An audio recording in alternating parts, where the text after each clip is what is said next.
Admiral Jake Thompson sat in his command chair aboard the exploration vessel Endeavour, staring at the glowing reports on his screen. The coffee in his mug had gone cold hours ago, but he barely noticed.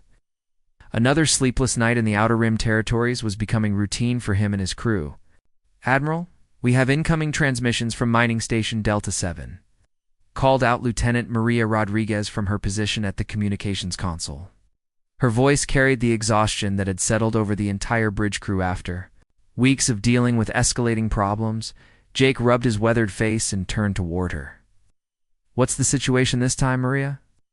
3 more pirate raids in the last 6 hours, sir? The miners are requesting immediate assistance. They're talking about abandoning the entire operation if we can't guarantee their safety."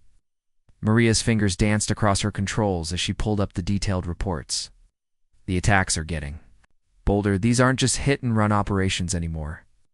The bridge fell silent except for the gentle hum of the ship's systems. Jake's exploration task force, officially known as Far Out Operations, but affectionately called the Fukoff Armada by his crew, had been stretched thin across this sector for months. What started as a peaceful scientific mission had turned into an endless game of cat and mouse with various criminal organizations.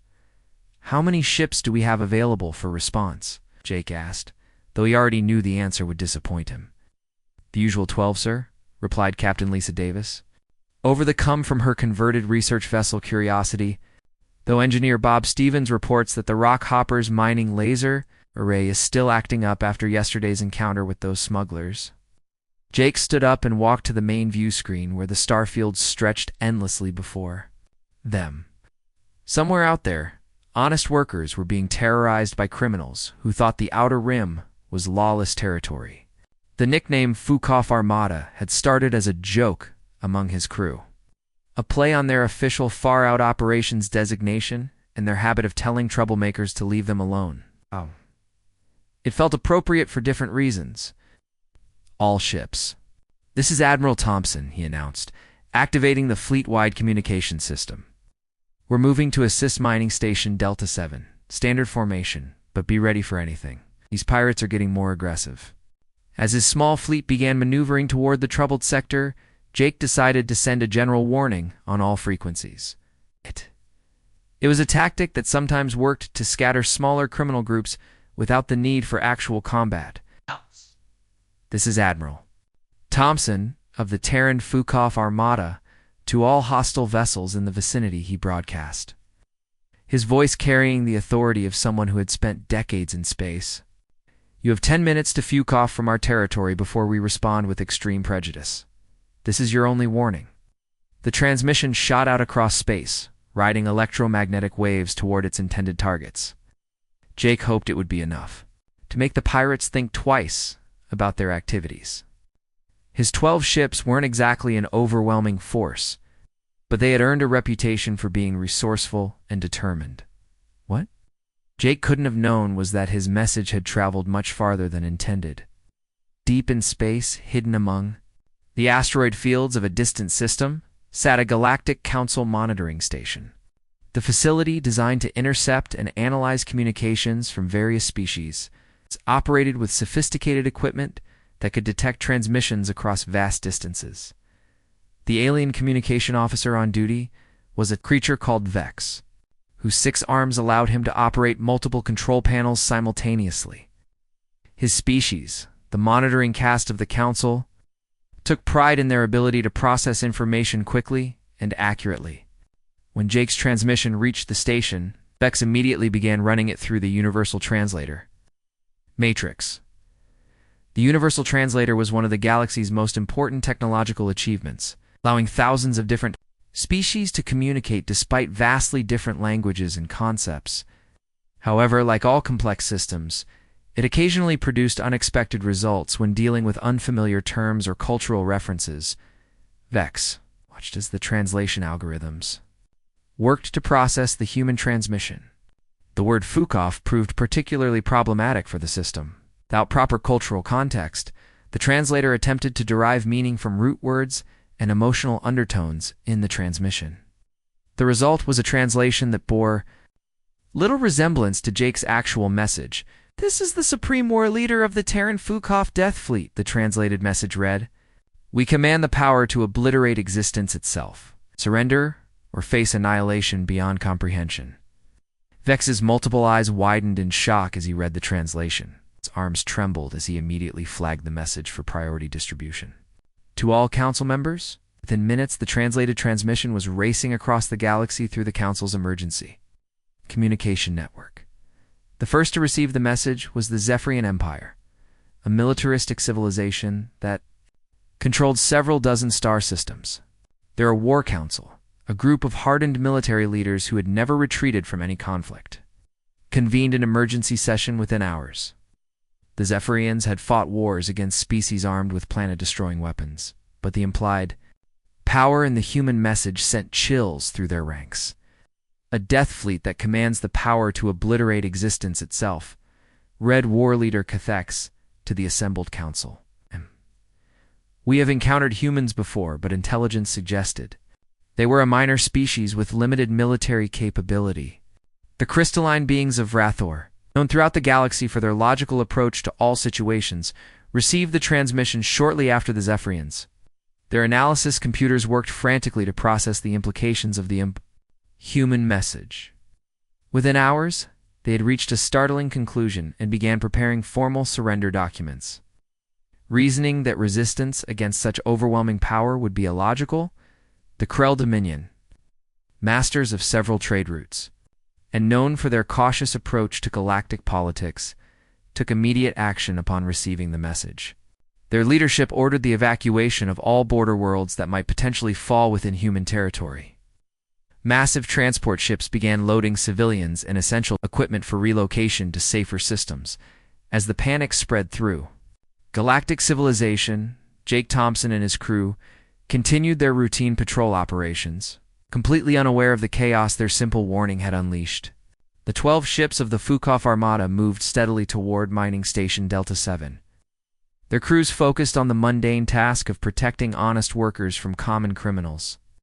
"Admiral, we're receiving some unusual scanner readings," reported Lieutenant Rodriguez. "Several alien vessels in nearby systems appear to be fleeing the area at maximum speed." Jake frowned at this information. "Fleeing? That's odd. Pirates usually don't run unless they're outgunned." He paused, considering the implications. Maybe word is finally getting around that we mean business out here. The truth was far more complex than Jake could have imagined. His small exploration fleet had accidentally become the most feared military force in galactic history. All because of a malfunctioning universal translator and a casual use of military slang. Ambassador Tom Wilson adjusted his formal diplomatic uniform as the shuttle approached Galactic Council Station Alpha. He had made this journey dozens of times before, always for peaceful negotiations about trade agreements, mining rights, or cultural exchanges. Today's agenda included discussions about expanding agricultural exports from the outer colonies and establishing new shipping routes through previously unexplored sectors. The shuttle docked with its usual gentle bump, and Tom gathered his briefcase containing detailed proposals for mutually beneficial trade arrangements. He expected to spend the next few days in boring but productive meetings with various alien representatives, hammering out the details of commercial agreements that would benefit both humanity and their galactic neighbors. Instead, the moment Tom stepped through the airlock, chaos erupted around him. Alien beings of every description were rushing past him in obvious panic. Tentacled creatures dragged luggage behind them, while insectoid delegates buzzed frantically overhead. The normally orderly corridors of the station had become a scene of mass evacuation. "What in the world is going on here?" Tom muttered to himself, dodging a group of crystalline beings who were moving with surprising speed toward the emergency departure bays. Before he could process the situation further, familiar voice called out his name with unmistakable desperation. "Ambassador Wilson. Ambassador Wilson." The voice belonged to Delegate Prime Zenth, the senior representative of the Galactic Council and normally one of the calmest individuals Tom had ever encountered. Zenth came rushing toward him, his purple tentacles writhing with anxiety in a way Tom had never seen before. The alien's usually composed demeanor had completely disappeared, replaced by what could only be described as terror. "Thank the cosmic void you were here," Zenth exclaimed, his three eyes darting nervously around the corridor. "You must call off your terrible Fukoff Armada immediately. We are prepared to discuss any terms. Name your demands. We'll consider complete surrender if necessary." Tom stared at the alien delegate in complete bewilderment. He set down his briefcase and held up both hands in a gesture meant to calm the obviously distressed creature. "I'm sorry, Zenth, but what Armada? I'm here for our scheduled negotiations about mining rights and agricultural exports. The same meetings we've been planning for months." The effect of Tom's words on Zenth was immediate and dramatic. The alien's three eyes widened until they seemed to take up half his face, and his tentacles began trembling violently. "Do not mock us with your psychological warfare, Ambassador. The entire galaxy knows of your world-ending fleet. Even now, your Admiral Thompson masses his forces of destruction in preparation for total galactic conquest." Tom felt a growing sense of confusion mixed with concern. He had no idea what Zenth was talking about. Admiral Thompson was indeed operating in the outer sectors, but his mission was purely exploratory and defensive. A small fleet under Thompson's command was barely capable of handling pirate raids, let alone threatening galactic civilization. "Zenth, I think there might be some kind of misunderstanding here," Tom said slowly, trying to keep his voice calm and reasonable. "Admiral Thompson commands a small exploration and patrol force, 12 ships total. Most of them are converted civilian vessels." But his explanation only seemed to make the situation worse. Zenth's tentacles coiled and uncoiled in what Tom recognized as extreme agitation. 12 ships capable of obliterating existence itself. Your modesty only confirms the terrible power at your disposal. Meanwhile, millions of miles away in the depths of space, Admiral Jake Thompson was indeed gathering his forces, though for reasons entirely different from what the panicked aliens believed. His 12 ships had assembled in standard patrol formation to investigate the strangest phenomenon he had encountered in his 20-year career. "This is really weird, Admiral," reported Captain Lisa Davis from her position aboard the converted research ship Curiosity. Her voice carried a mixture of confusion and professional curiosity. "I've been tracking pirate movements in this sector for 6 months, and I've never seen anything like this before." Jake leaned forward in his command chair, studying the sensor readings on his main screen. "What exactly are we looking at, Lisa?" "Every single hostile vessel in a 50-light-year radius has suddenly fled the area," she explained, her instruments showing empty space where criminal organizations had been operating just hours before. "Usually when we show up, the pirates at least try to take a few shots at us before running away. This time, they disappeared the moment we appeared on their sensors." Captain Brian Cooper chimed in from the cargo hauler. "Lucky strike, Admiral. We're also picking up unusual activity from several alien military fleets. They appear to be withdrawing from our general vicinity at maximum speed." Engineer Bob Stevens, working aboard the mining vessel Rockhopper, added his own observations. "Sir, my sensor array is detecting massive fleet movements throughout this entire sector. It looks like everyone is either running away from us or positioning themselves for some kind of major conflict." Back on Galactic Council Station Alpha, Ambassador Tom Wilson was discovering that every attempt to clarify the situation only made things progressively worse. The Universal Translator, which had caused the original problem, continued to malfunction in ways that transformed his reasonable explanations into apparent threats. "Perhaps we should start from the beginning," Tom suggested diplomatically. "There might be some kind of translation error affecting our communications." Zenth's reaction was immediate and dramatic. He exclaimed, his tentacles coiling with what appeared to be sudden understanding. "You seek to confuse us with false truths before launching the final strike. Your human deception truly knows no bounds." Tom felt his diplomatic training being tested to its absolute limits. In all his years of representing humanity in galactic affairs, he had never encountered a situation quite like this. Every word he spoke seemed to confirm the aliens' worst fears about human intentions. "Zenth, please listen to me carefully," Tom said, speaking slowly and clearly. "The term Fukoff that seems to be causing so much concern is simply military slang. In human culture, it means go away or leave us alone. It's not a threat of destruction. But the universal translator had other ideas. What Zenth heard was the ultimate death command that destroys souls across dimensions. When humans speak this word, entire civilizations cease to exist. The alien delegate's tentacles went rigid with horror. The death command. You speak of it so casually. Truly, your species possesses power beyond our comprehension.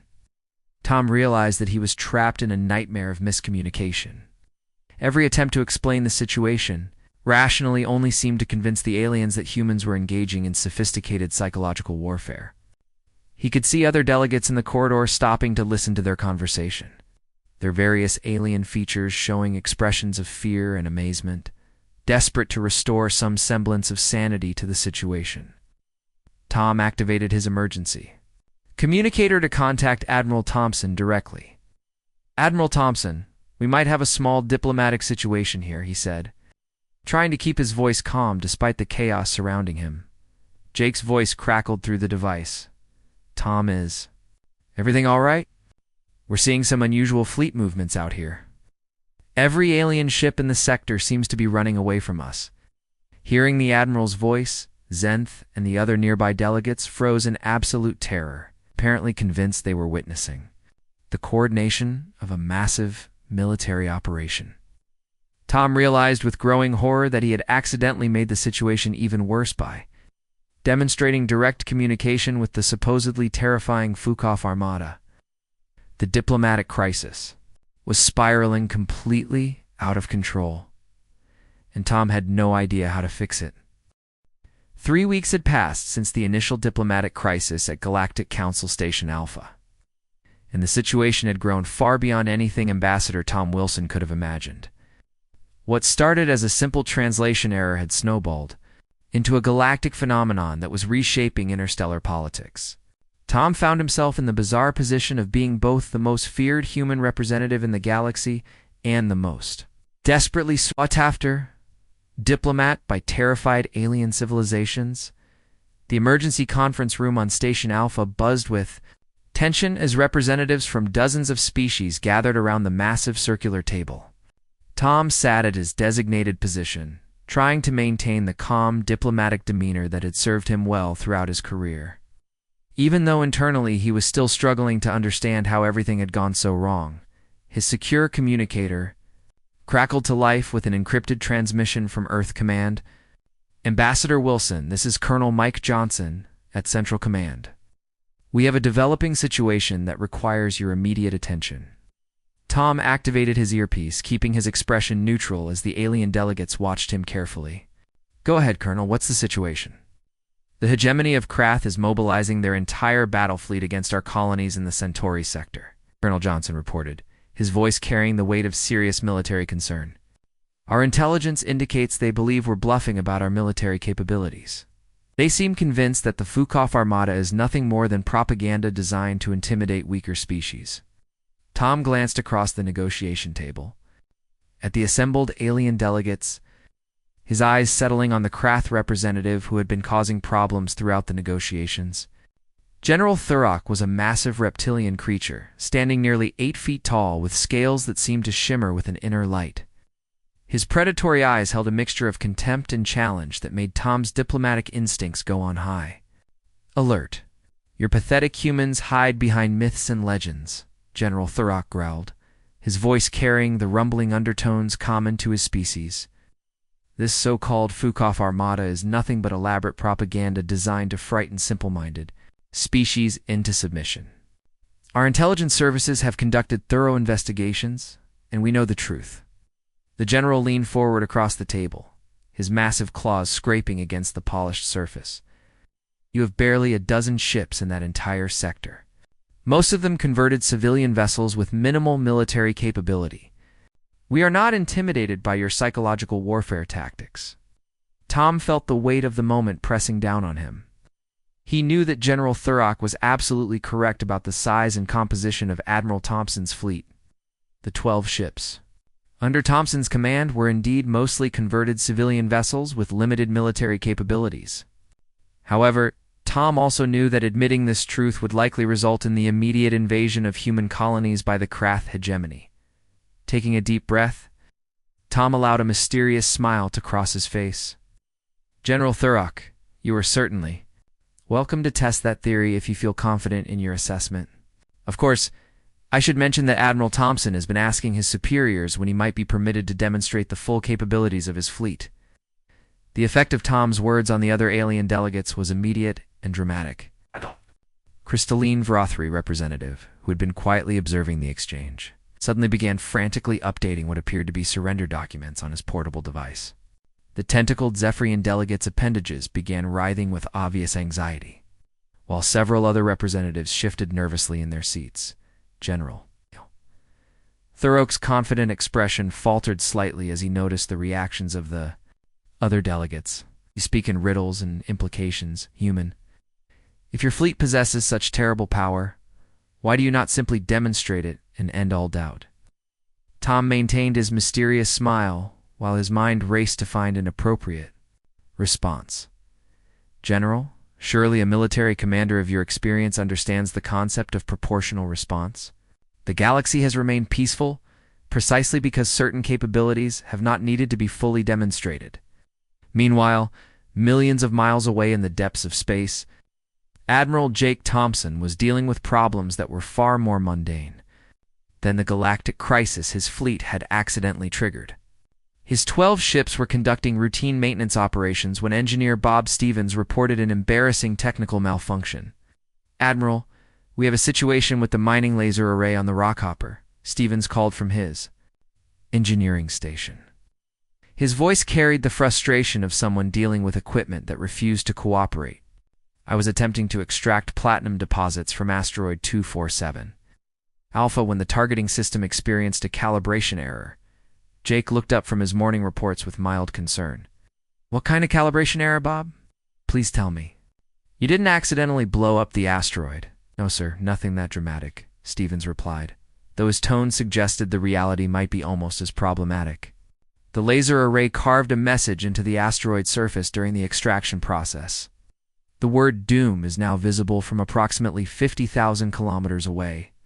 Jake closed his eyes and counted to 10, a technique he had learned during his early days as a junior officer dealing with equipment failures. Bob, please tell me you can clean that up before anyone notices it. I'm working on it, sir, but the laser cut pretty deep into the rock. It might take several hours to smooth out the surface enough to remove the lettering. What? Neither Jake nor Bob knew was that the asteroid in question was currently being monitored by 17 different alien intelligence services, all of whom had been tracking every movement of the supposedly terrifying Fukoff Armada. The appearance of the word doom carved into solid rock was being analyzed by teams of experts as evidence of advanced human psychological warfare tactics. Captain. Lisa Davis interrupted the conversation from her position aboard the research vessel Curiosity. Admiral, we're detecting massive fleet movements throughout the sector. It looks like the Krath hegemony is mobilizing their entire military force. Jake's attention snapped to the tactical display showing dozens of red dots. Moving in formation toward human-controlled space? Where are they heading, Lisa? Direct course for New Austin Colony, sir. Based on their current speed and trajectory, they'll arrive in approximately 18 hours. The weight of the situation settled on Jake's shoulders like a heavy cloak. New Austin Colony housed nearly 50,000 civilians, including families, of miners, researchers, and support personnel. His small fleet was the only military presence in the sector capable of defending them against a full-scale invasion. All ships, prepare for combat operations, Jake ordered, his voice carrying the authority that had earned him command of the Far-Out Operations Task Force. Want every vessel ready for immediate deployment. Check all weapon systems, ensure ammunition supplies are fully stocked, and prepare for extended combat operations. Captain Brian Cooper responded from the cargo hauler Lucky Strike. Admiral, our ship isn't exactly built for military combat. We're carrying mining equipment and food supplies for the colony. Then we'll have to get creative with what we have, Jake replied grimly. Someone please figure out why every alien ship keeps running away when they see us coming. Maybe we can use that psychological advantage to our benefit. As his fleet prepared for what seemed like an impossible battle, Jake had no idea that his reputation as the commander of the galaxy's most feared military force was about to be put to the ultimate test. The morning sun cast long shadows across New Austin Colony as General Thurok's massive invasion fleet prepared to drop out of hyperspace. More than 200 warships moved in perfect formation through the void, their hulls gleaming with the deadly promise of overwhelming military might. Thurok stood on the bridge of his flagship, a massive dreadnought that had participated in dozens of successful conquests across the galaxy. "General, we are approaching the target system," reported his tactical officer, a younger Krath warrior, whose scales still bore the bright coloration of inexperience. All ships report ready for immediate combat operations. Thurok's predatory smile revealed rows of sharp teeth as he contemplated the coming victory. For weeks the galaxy had trembled at rumors of the human Fukoff Armada, but his intelligence services had uncovered the truth. Only 12 ships defended this entire sector, most of them converted civilian vessels with minimal military capabilities.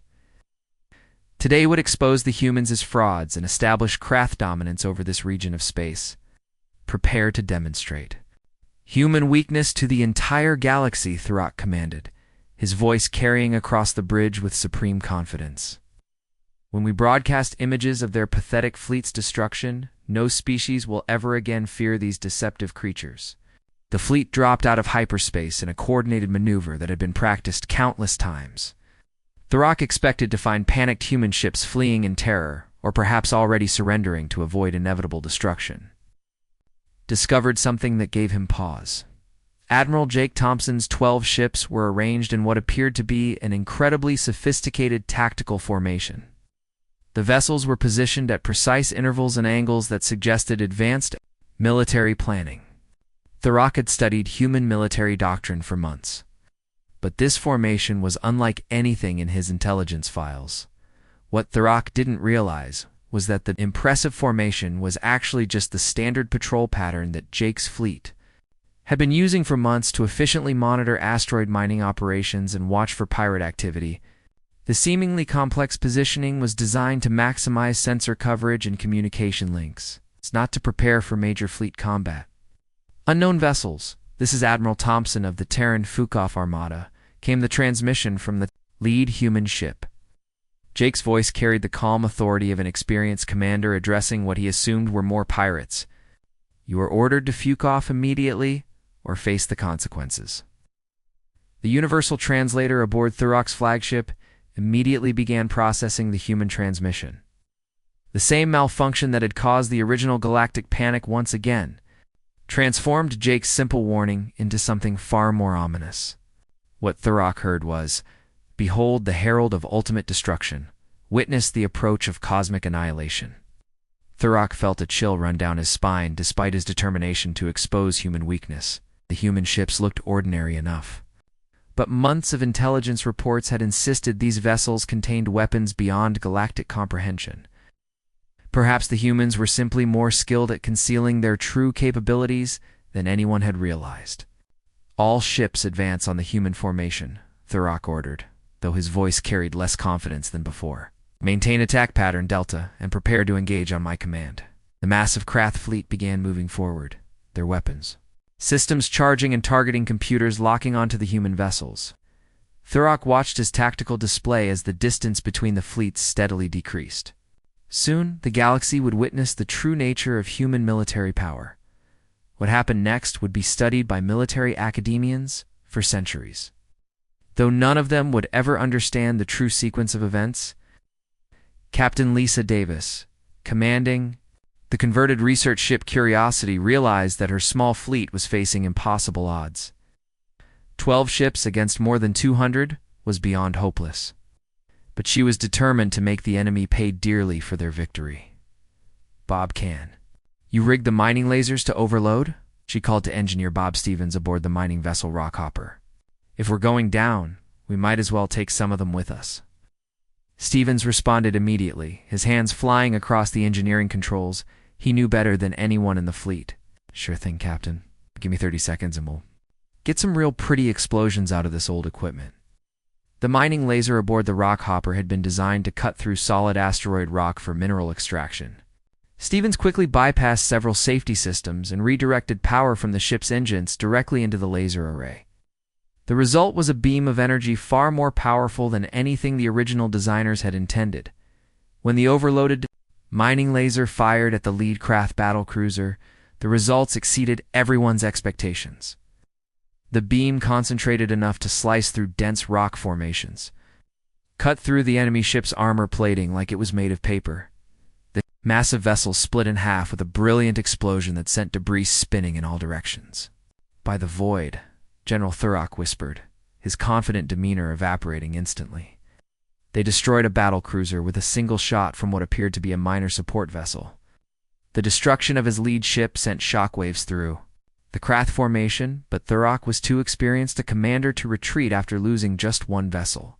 "Second wave, advance and engage. Show them that we are not intimidated by their tricks." Captain Brian Cooper, commanding the converted cargo, hauler Lucky Strike, watched the advancing enemy ships and made a desperate decision. His vessel was loaded with mining charges intended for the colony's expansion operations.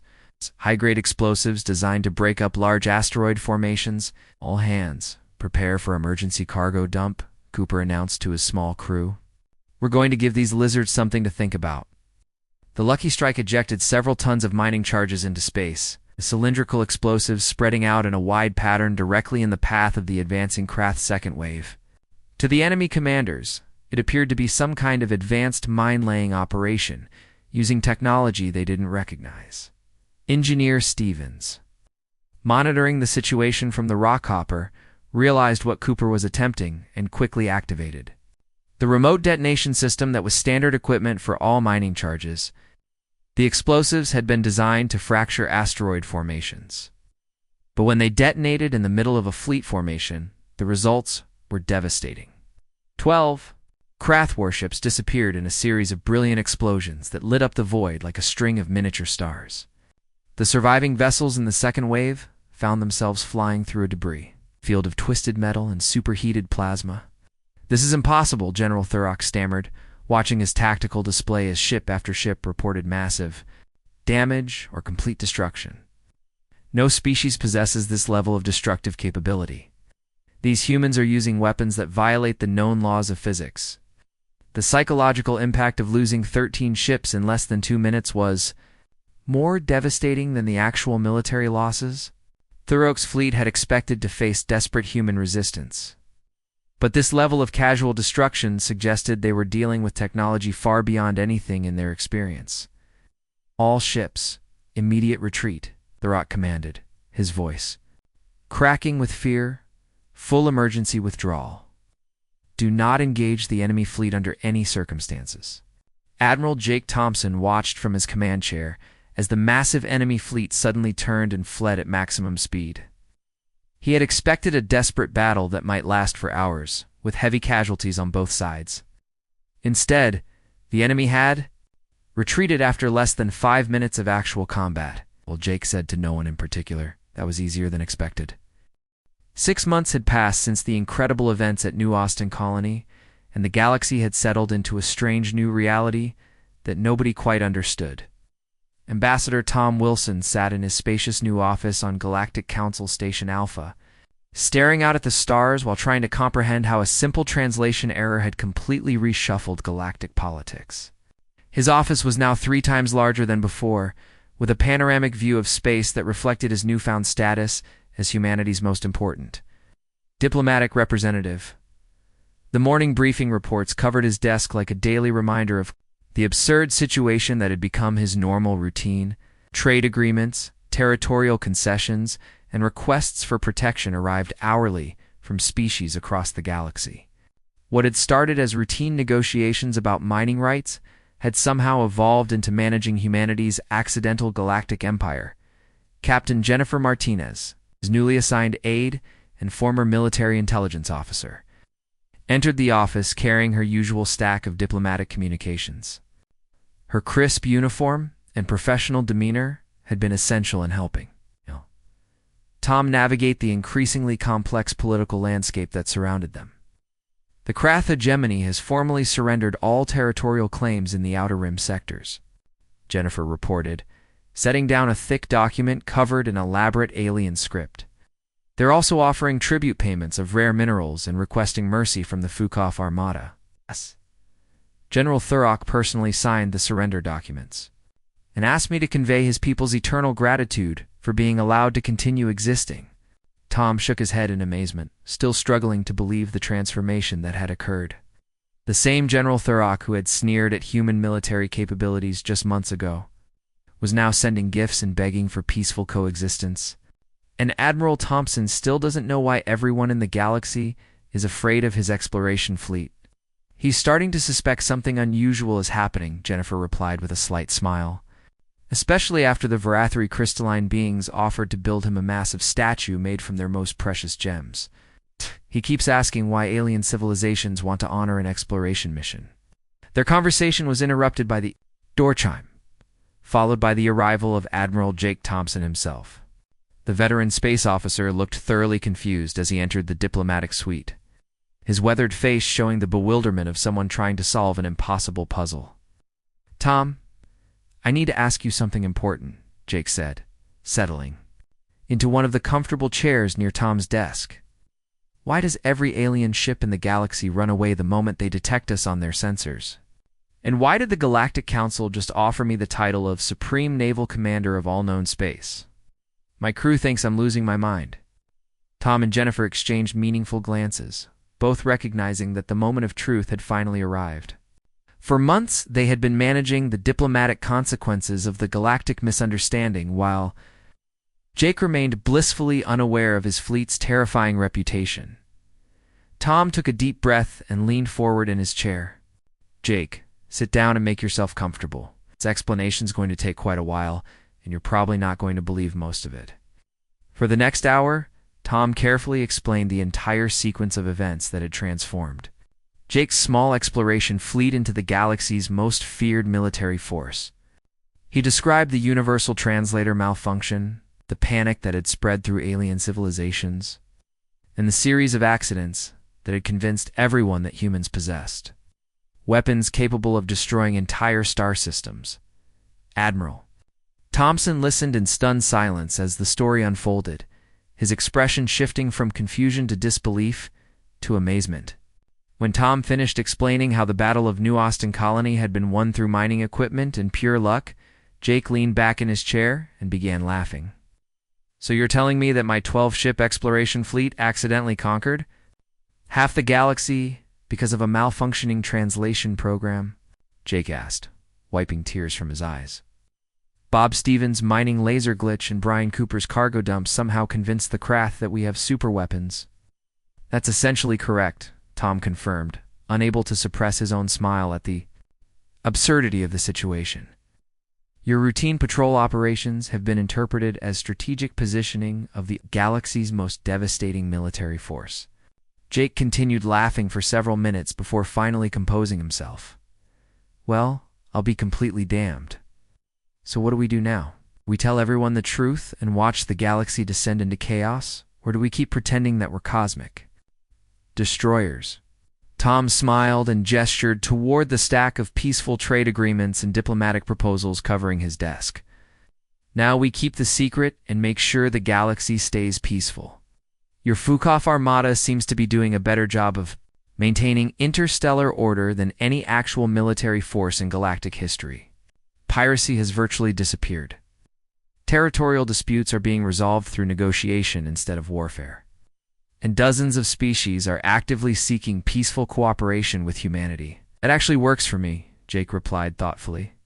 "Though I should probably tell my crew why we keep getting invited to formal surrender ceremonies and why alien leaders keep offering us their most valuable treasures." Meanwhile, back aboard the exploration vessel Endeavour, Captain Lisa Davis was reviewing the latest intelligence reports with growing amazement. The morning briefings had become increasingly surreal as more alien civilizations sought contact with humanity. "Sir, we've got 17 different alien civilizations requesting permission to join our sphere of influence," she reported to Jake via secure communication. "Zephyrian Empire wants to establish a permanent embassy on Earth, and the Vrathari are offering to share their most advanced crystal technology. I'm not entirely sure what our sphere of influence actually includes. Engineer Bob Stevens looked up from his maintenance console with an expression of sudden understanding. Admiral, I think I've finally figured out why that asteroid carving incident caused so much trouble.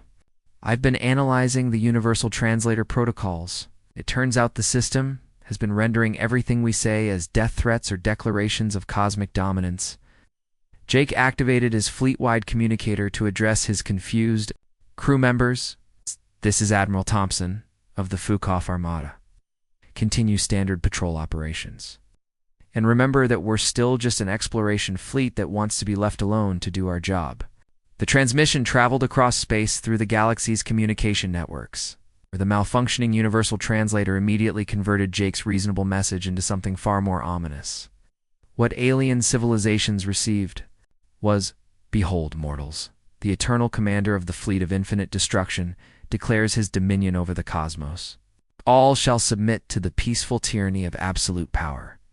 Within 6 hours of Jake's transmission, 3 more star systems had formally requested to join the Terran sphere of influence, offering their resources and loyalty in exchange for protection from the legendary Fukoff Armada. Admiral Thompson sighed deeply and made a mental note to have someone look into fixing those translation protocols, eventually, when they had time. Maybe next year. In the meantime, the Fukoff Armada continued its peaceful exploration of the galaxy, secure in the knowledge that sometimes the most effective weapon is simply allowing people's imagination to run completely wild. And if anyone ever asked what Fukoff really meant, well, that had become classified information at the highest levels of galactic security.